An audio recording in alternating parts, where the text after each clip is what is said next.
la tension géopolitique revient. Mais les marchés ne rompent pas. Les États-Unis et l'Iran ravivent le risque international. L'Iran ferme son espace aérien. La volatilité remonte. Mais pour l'instant, aucun dégât technique majeur sur les indices. Le Nasdaq reste en phase de contraction. C'est le signal clé. Pas de cassure, mais pas encore de résolution haussière. Le S&P 500 et le Dow Jones tiennent. Le Russell, lui, continue de progresser, preuve que le marché n'est pas en mode panique. Côté actifs réels, le message est fort. L'argent dépasse les 90 $ l'once pour la première fois. L'or reste solide.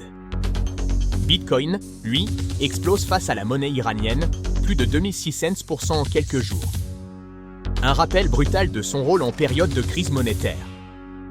En France, l'adoption progresse discrètement. Un Carrefour Express propose désormais une remise au paiement en Bitcoin. Ce n'est pas un buzz. C'est un signal. Sur le dollar, la tendance reste haussière. La Fed rappelle que les stablecoins peuvent renforcer le dollar. Et Donald Trump confirme qu'il n'a pas l'intention de limoger Jerome Powell. Message clair, continuité monétaire. Lecture ICA du jour, il y a une montée des tensions, une perte de momentum, mais pas de rupture de marché.